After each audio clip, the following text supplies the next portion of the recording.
بسم اللہ الرحمن الرحیم۔ خواتین و حضرات، وائس آف اطہر زاہد میں خوش آمدید۔ ناظرین، جادو ایک شیطانی عمل ہے اور قرآن پاک نے اسے کفر قرار دیا ہے، اور جادو کی تاریخ حضرت سلیمان علیہ السلام کے دور سے شروع ہوئی۔ جب حضرت سلیمان علیہ السلام کے دور میں جن اور انسان اکٹھے رہتے تھے تو جن انسانوں کو یہ علم سکھایا کرتے تھے۔ اس کے علاوہ قرآن پاک کی سورہ بقرہ آیت 101 تا 103 پڑھ کر دیکھیں۔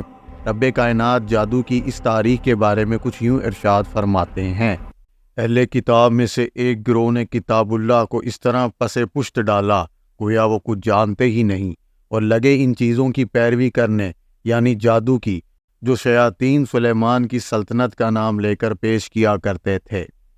حالانکہ سلیمان نے تو کبھی کفر نہیں کیا۔ کفر کے مرتکب تو شیاطین تھے جو لوگوں کو جادوگری کی تعلیم دیتے تھے۔ وہ پیچھے پڑے اس چیز کے، یعنی جادو کے، جو بابل میں دو فرشتوں ہاروت اور ماروت پر نازل کی گئی تھی۔ حالانکہ وہ فرشتے جب کسی کو اس کی تعلیم دیتے، یعنی جادو کی، تو پہلے صاف طور پر متنبع کر دیا کرتے تھے کہ دیکھو، ہم محض ایک آزمائش ہیں، تم لوگ کفر میں مبتلا نہ ہو۔ پھر یہ بھی ان سے وہ چیز سیکھتے تھے جس سے شوہر اور بیوی میں جدائی ڈال دو۔ ظاہر تھا وہ اللہ کے حکم کے بغیر اس ذریعے سے کسی کو بھی ضرر نہیں پہنچا سکتے تھے، مگر اس کے باوجود وہ ایسی چیزیں سیکھتے، یعنی جادو، جو خود ان کے لیے نفع بخش نہیں بلکہ نقصان دہ تھی، اور انہیں خوب معلوم تھا جو اس چیز کا خریدار بنا، یعنی جادو کا، تو اس کے لیے آخرت میں کوئی حصہ نہیں۔ کتنی بری چیز تھی جس کے بدلے میں انہوں نے اپنی جانوں کو بیچ ڈالا، کاش انہیں معلوم ہوتا۔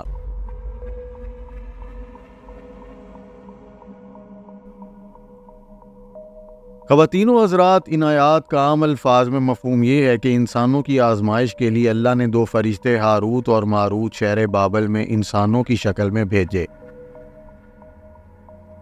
یہ فرشتے لوگوں کو بتاتے ہیں کہ جادو سیکھنے سے ایمان جاتا رہتا ہے، لیکن کسی کے اصرار کرنے پر انہیں جادو سکھا بھی دیتے۔ ناظرین، جادو کی مختصر تعریف کے بعد بات کرتے ہیں جادو کے اقساموں پر، لیکن اس سے پہلے گزارش کرتا ہوں کہ جو لوگ چینل پر نئے ہیں وہ لوگ چینل کو سبسکرائب کر لیں اور بیل آئیکن کو پریس کر لیں تاکہ مزید نئی آنے والی ویڈیوز آپ تک پہنچ سکے۔ شکریہ۔ خواتین و حضرات، عام طور پر جادو کی چار بڑی اقسام ہیں، جن میں سے ایک زمینی جادو، دوسری فضائی جادو، تیسری آبی جادو اور آخری بذریعہ خوراک ہے۔ تو پہلے بات کرتے ہیں زمینی جادو کی۔ ناظرین، زمینی جادو کرنے کے لیے جادوگر انسان نما پتلا بنا کر اسے سوئیاں لگاتے ہیں، پھر سفلی علوم پڑھنے کے بعد زمین میں دفن کر دیتے ہیں۔ اس کے علاوہ جس شخص پر جادو کرنا ہو تو اس کا پاؤں جس مٹی پر لگتا ہے تو اس مٹی کو اکٹھا کر کے اس پر جادو بھی کیا جا سکتا ہے۔ اس طرح کچھ جادوگر اپنے مخالف کے بال یا کپڑے کے اوپر بھی جادو کرتے نظر آتے ہیں۔ بعض اوقات تو کنکریوں یا مٹی پر دم کر کے اسے مخالف کے گھر میں پھینک دیا جاتا ہے۔ اس کے ساتھ ساتھ زمینی جادو کیلوں پر بھی کیا جاتا ہے۔ جادوگر کیلوں پر پڑھائی کرنے کے بعد اسے زمین میں ٹھونک دیتے ہیں، جس سے مخالف کو اذیت پہنچتی ہے۔ معزز خواتین و حضرات، جادو کی دوسری قسم ہوائی جادو ہے۔ اس سے ہوا میں جادو کے جنات چھوڑ کر مطلوبہ شخص کو نقصان پہنچایا جاتا ہے، یا جنات کے ذریعے مخالف کے جسم میں سوئیاں پیوست کی جاتی ہیں، یا درخت وغیرہ پر تعویذ باندھ کر مخالف کو اذیت پہنچائی جاتی ہے۔ ناظرین، اس کے علاوہ جادوگر ہانڈی کا ایک نہایت خطرناک عمل کرتے ہیں۔ یہ ہانڈی میں گوشت ڈال کر اسے چولہے پر رکھ دیتے ہیں اور پڑھائی شروع کر دیتے ہیں۔